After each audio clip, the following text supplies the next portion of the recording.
Assalamualaikum warahmatullahi wabarakatuh. Gimana kabar kalian? Semoga semuanya baik-baik saja dan selalu bahagia. Anak-anakku kelas 7, negara kita masih berjuang keluar dari jeratan pandemi COVID-19.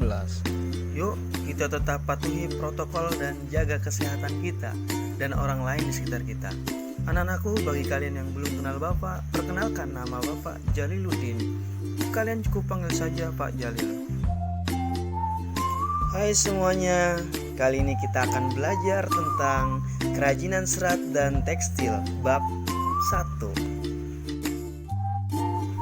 Yang akan kita pelajari adalah pengertian serat alam, jenis dan karakteristik bahan serat, pengolahan bahan serat. Yuk langsung saja ya. Ada yang tahu pengertian serat alam itu apa? Bahan serat adalah suatu jenis bahan berupa potongan-potongan komponen yang membentuk jaringan memanjang yang utuh. Serat alami meliputi serat yang diproduksi alias dihasilkan oleh tumbuhan, hewan, dan proses geologis. Serat jenis ini sendiri memiliki sifat yang mampu mengalami pelapukan. Apa saja sih jenis dan karakteristiknya? Bahan serat alam terdiri dari bahan serat alam tumbuhan, hewan, dan mineral. Pada pembelajaran kali ini akan dibahas tentang serat dari tumbuhan dan hewan saja. Serat tumbuhan. Karakteristik bahan serat alam yang menjadi perhatian adalah pada permukaan seratnya, seperti kehalusan, kekuatan, daya serap, dan kemuluran atau elastisitas. Serat yang berasal dari tumbuhan dapat diklasifikasi menjadi 4 sebagai berikut. 1. Serat dari biji. Beberapa biji telah memenuhi persyaratan untuk diolah sebagai bahan serat. Contohnya, biji dari pohon kapas dan kapuk. Bahan tekstil dari selulosa dalam kurung kapas memiliki beberapa karakteristik seperti bahan terasa dingin dan sedikit kaku, mudah kusut, mudah menyerap keringat, rentan terhadap jamur, dan mudah terbakar. 2. Serat dari batang. Jenis batang yang menghasilkan serat alam dapat berupa jenis batang yang berkambium ataupun tidak berkambium. Contohnya, batang pohon anggrek, melinjo atau ganemon, mahkota dewa, dan beringin. 3. Serat dari daun. Contohnya serat daun mendong dalam kurung purun tikus, daun nanas, daun pandan berduri, daun eceng gondok, daun abaka, daun sisal, dan daun henikuen. Yang keempat, serat dari buah. Buah yang dapat dimanfaatkan sebagai bahan serat adalah kelapa. Buah kelapa memiliki sabut yang melapisi buah. Serat hewan. Serat hewan umumnya tersusun atas protein tertentu. Contoh dari serat hewan yang dimanfaatkan oleh manusia adalah bulu domba dalam kurung wool, kulit, bulu, dan sutra. Berikut jenis-jenis serat yang berasal dari hewan. 1. Wool.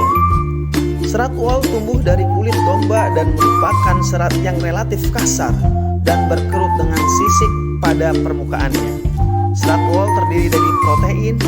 Tampilan serat bervariasi tergantung pada jenis domba. Serat yang lebih halus, lebih lembut, dan lebih hangat cenderung memiliki lebih banyak sisik.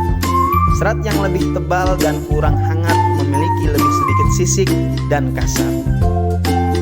Biasanya, serat wool yang baik dengan sisik yang lebih halus tampak lebih kusam daripada serat berkualitas buruk yang memiliki lebih sedikit sisik. Adapun karakteristik serat dari wool adalah sebagai berikut. A. Tampak berkerut. B. Elastis. C. Higroskopis, mudah menyerap kelembapan. D. Menyatu pada suhu lebih tinggi daripada kapas. E. Tingkat penyebaran api, pelepasan panas, dan panas pembakaran lebih rendah. F. Tahan terhadap listrik statis.